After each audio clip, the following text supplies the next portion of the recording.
Welcome to this month's episode of the PA Path. I'm Emma Sellers, Chief Recruitment and Engagement Officer at PAEA. I'm delighted to have Melinda Blazar and Ashley Tucker as our guests. Melinda Blazar has served as PAEA's Assessment Editor-in-Chief since 2024. She's been with PAEA Assessment since 2012. First as an item writer for PACRAT, then as chair of the PACRAT Exam Development Board. She is a full-time PA educator and the director of clinical education at the University of Pittsburgh's PA Students Hybrid Program, and the director of clinical education at the University of Pittsburgh's PA Studies Hybrid Program. Dr. Blazar is passionate about high-quality, equitable assessment practices and curricular alignment.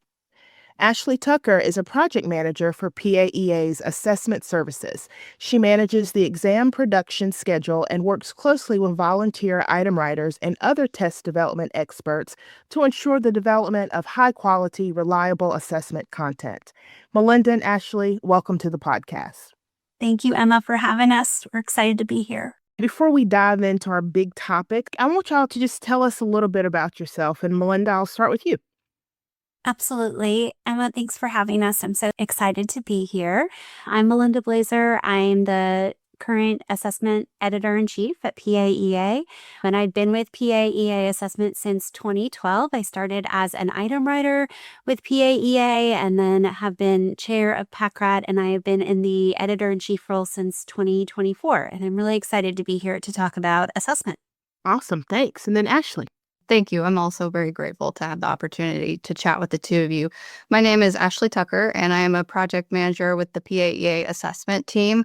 I have been with the organization for about 3 years now, and I really enjoy the work that I do. I'm super proud to work for an organization that offers educational services to PA training programs, of which includes a suite of exams. In my role, I primarily help to oversee and coordinate the development of these exams. And so I collaborate closely with Melinda and our volunteer item writers, as well as other test development and psychometric experts to ensure that we are producing high quality exams that will ultimately help to graduate PA students so that they can knowledgeably go into practice.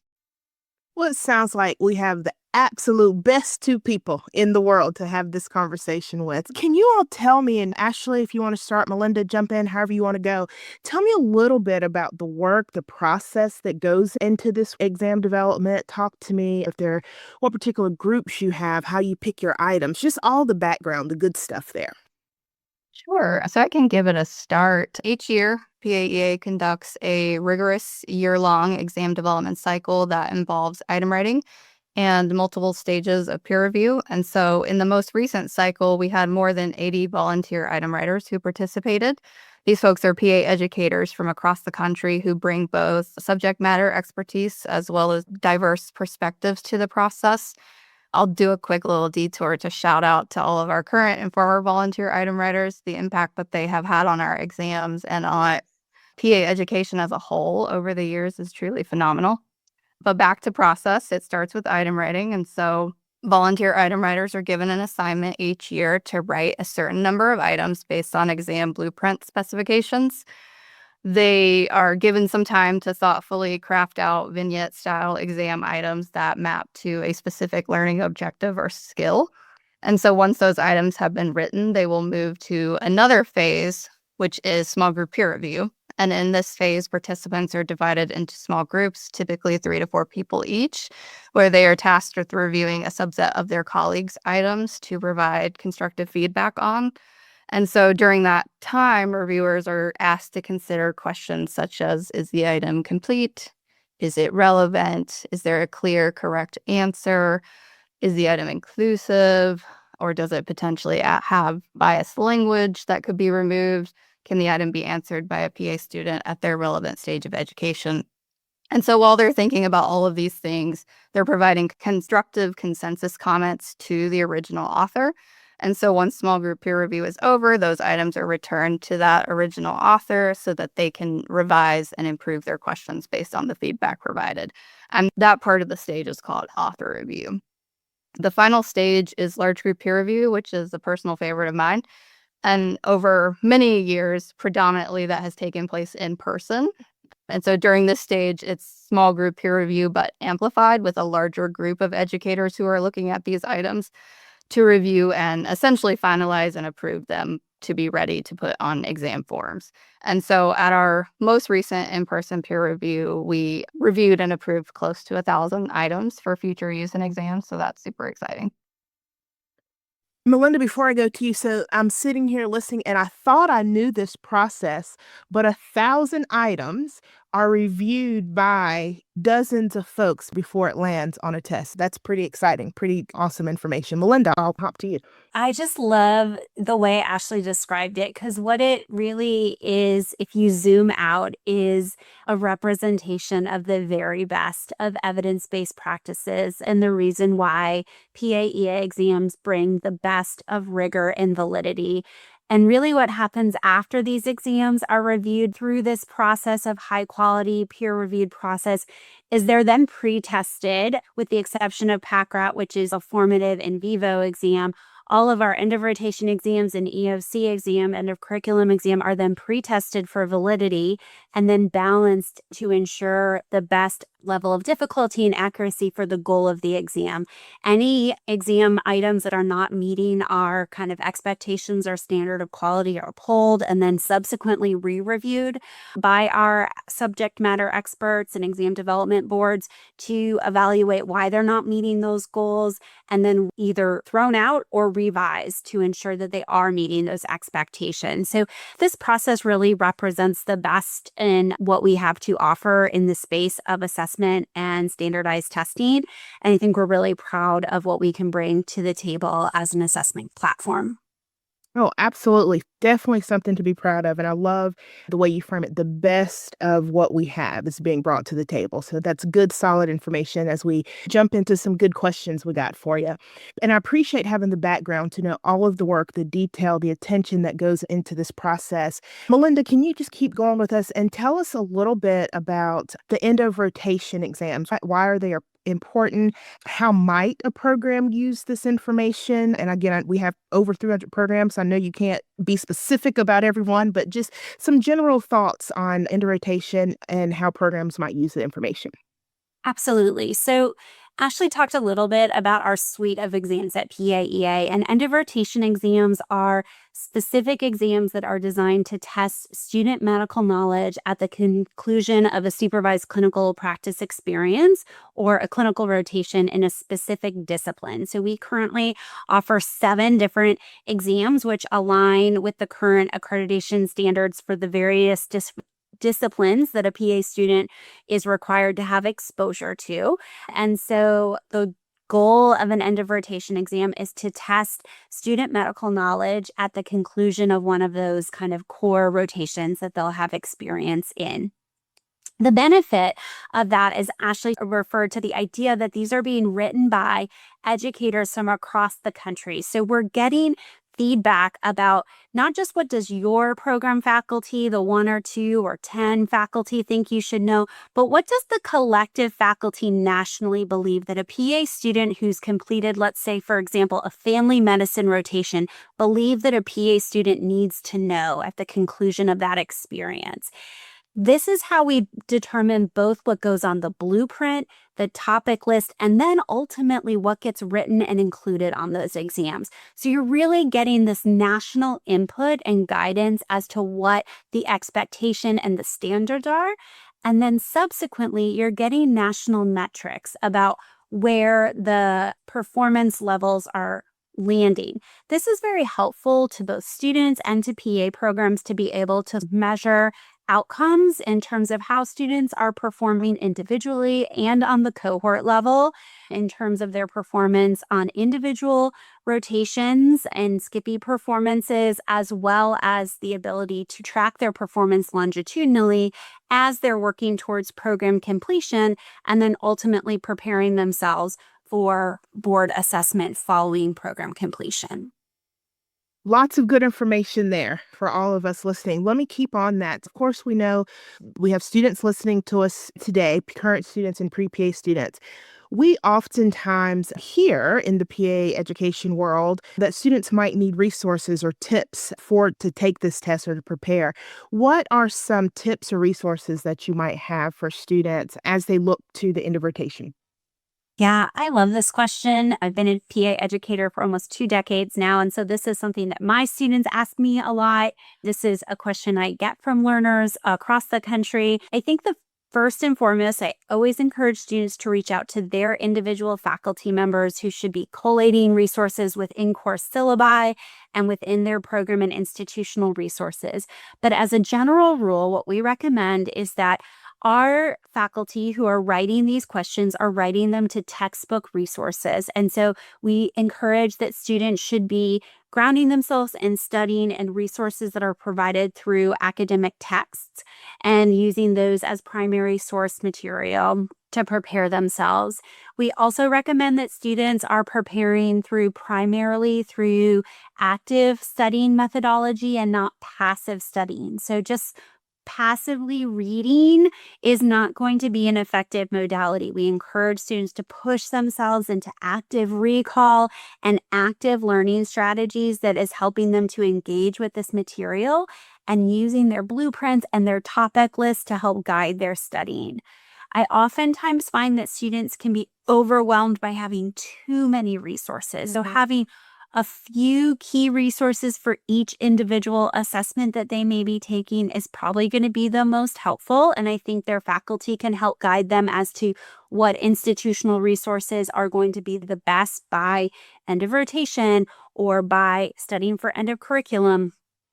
And then I do think having some amount of practice assessment questions are helpful. So looking to see if your institution offers practice MCQs or what might be available to you to practice with. There's lots of options out there for PA students to help. The third thing or the last thing I always recommend to my students is if you have a long commute or if you have downtime during your clinical rotation, is you should always be intentional about how you're using your time. PA students are probably the busiest and most efficient people I have ever met.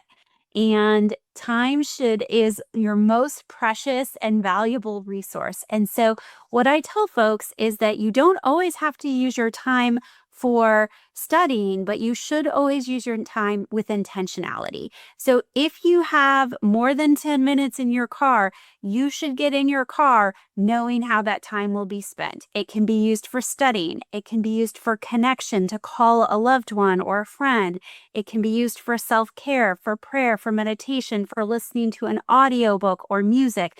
But you should have planned and dedicated time so that you don't find yourself 35 minutes down the road with a wasted 35 minutes. So being really intentional about the functionality and utilization of how you're spending your time is equally as important as the utilization of the resources that you're choosing. Amazing nugget to leave folks with, or that just being intentional about time across the board. And I think, too, we get so intentional about the studying process that we forget the rest of life is happening too. And you got to be intentional about all of those things.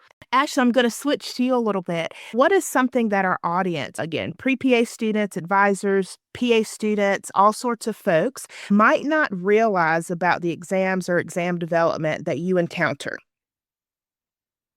Sure. So there are a few things I'll touch on here. I'll start with exam development and then mention a little bit more about exams. And so in the exam development space, I think one thing that's surprising to folks is that the process of item writing is often more challenging than anticipated. It's a true craft that goes far beyond just simply coming up with a question. It starts with identifying the specific learning objective or skill that you're trying to assess and ensuring that it aligns with what students are expected to know and be able to do. The writer must draft a very clear question and develop answer choices that include one correct answer along with several plausible but incorrect options, which can be challenging for some folks. Throughout the process, they also have to think about common pitfalls that they may face, such as confusing language or unintentionally cluing an answer. But despite all of this, it tends to be quite rewarding for folks. Our volunteer item writers has have mentioned on several occasions that it helps them think more critically about their subject matter and take those lessons back to their program. And obviously, it helps support the meaningful assessment of student learning, which those folks are passionate about. The other thing I'll touch on that I believe not many people know or recognize is how much thought and structure goes into building the exams. A lot of folks see the final product, but behind every exam is a carefully designed blueprint that outlines topics and skills that could be covered. Some questions on the exam appear as unscored pretest items, which are typically some of the newer items that are included to gather data on how well that item is performing before it becomes a scored item. There's also a significant scientific review process behind the scenes. Data from each exam administration is analyzed to identify questions that might be too easy or too challenging, or just for some reason or other not performing as expected. And that data is then used to determine which questions might need to be rewritten or retired. In addition, from the item development perspective, we do have a dedicated group of reviewers examining these items as they're being developed for potential bias or barriers to fairness. All of these efforts, that's a quick and dirty look. There are certainly other things that are going on behind the scenes as well, but that's just to show that there's a ton of efforts that have to come together to help us be able to create these assessments so that they're valid and reliable. Yeah, no, I appreciate that quick and dirty look at it. Can you talk a little bit more to what have been some of the most significant changes that have been made in the last several years? So I'm thinking about the COVID pandemic, and we transitioned to a virtual-based system for our large group peer review process during those years, but really our core exam development processes otherwise have remained unchanged. And so with these difficult years, one of the things we are most proud of is that despite the external challenges, we were able to maintain that same level of rigor and integrity. And I think it's safe to say that this consistency is a reflection of the established process that we have, but also it related to the dedication of all the folks involved, particularly our item writers, who at the same time were struggling with their own challenges. During this time, there was a huge shift to online learning and disruption to hands-on training and things like that. And so to be able to have folks who are still dedicated and committed to this work, we were extremely grateful for. And Ashley and Melinda as well, as you've talked during our conversation, I continue to be amazed at the amount of times you talk about the volunteers and the number of people who do this work and the number of processes and reviews that take place. And then, Ashley, to your point, folks to still remain dedicated when they were dealing with stuff at home, at work, all sorts of things were happening. So just can't shout out enough the group of folks who really dedicate their time to this exam process. Melinda, I want to focus a little bit on the pre-PA student, and we can talk about PA students a little bit as well. But what benefit would there be to attending a PA training program that offers PAEA exams? Yeah, I think there is a lot of benefit to being able to take the PAEA suite of exams during enrollment in PA school. One of the things that you've heard over and over again from Ashley and myself is just the evidence-based process, the quality, the rigor, and the validity of these exams. And part of that comes from the national platform and the incredible effort and engagement from our national pool of volunteers and subject matter experts. And that is not possible at any single PA program through no fault of their own, right? It's simply a matter of size and scope and perspectives that can only come through a national pool. I just presented at the PAEA business meeting, and part of that data that I presented is that a third of PA programs are represented in our volunteerism pool, which is huge. It's really an incredible sample of representative members.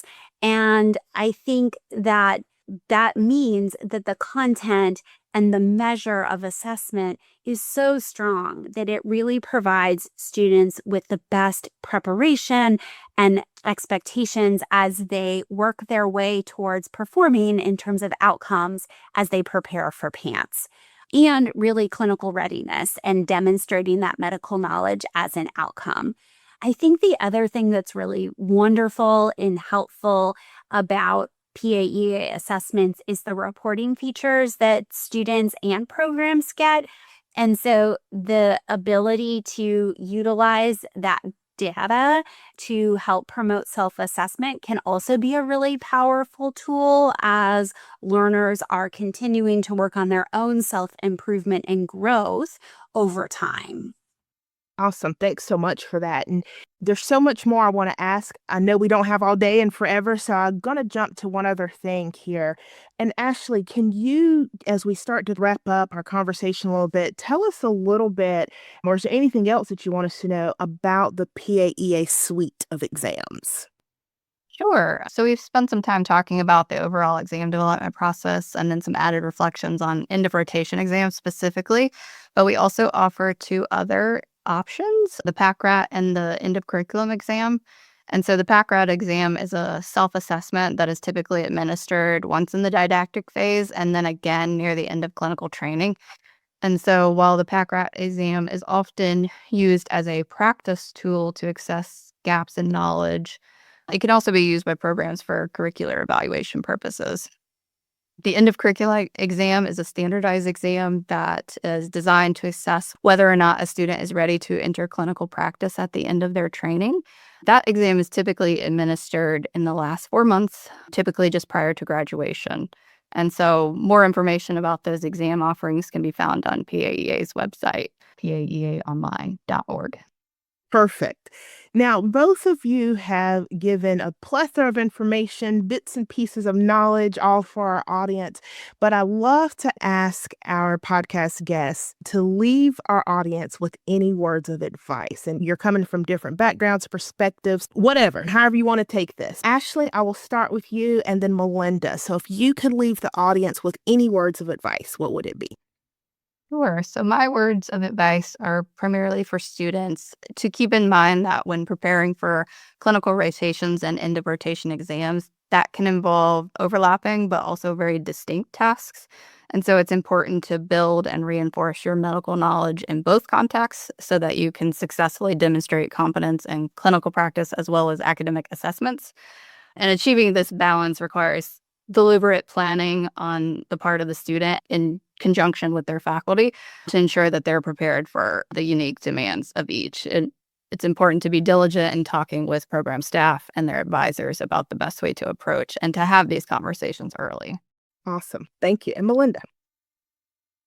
I would also like to leave my words of wisdom to pre-PA students and PA students. I think oftentimes we think of tests or assessments as being scary and hard and things that are bad and looming. And I encourage people to change their perspective and think of them as gifts. We often in the PAEA assessment space think of them as celebrations of knowledge. And PAs are a profession that believe in lifelong learning. So for the rest of our lives, we are growing and developing and intentionally looking for areas of where we may be a little less strong in our knowledge and need to grow and develop in that space. And also identifying areas where we feel strong and solid and confident in our knowledge. And these assessments through PAEA really give students feedback through the reporting, through the testing and retesting on the ability to learn how to do that self-assessment and how to practice that skill of lifelong learning and testing and retesting through the process of self-assessment and directional learning. And I encourage students to think about it in that space and to think of their assessments as a gift on their course of lifelong learning as they celebrate their knowledge. Amazing. Thank you both so much, Ashley and Melinda, for being with us today. I know that those listening got a wealth of knowledge, and we just look forward to the work that you all are doing and just are grateful for you, for the volunteers, for the good work that's happening. Thanks so much. I appreciate Melinda and Ashley for joining us, and thanks to everyone for listening to this month's episode of the PA Path. Learn more about PAEA assessment services at paeaonline.org/assessment. Join us each month for conversations with leaders in our profession, both nationally and worldwide.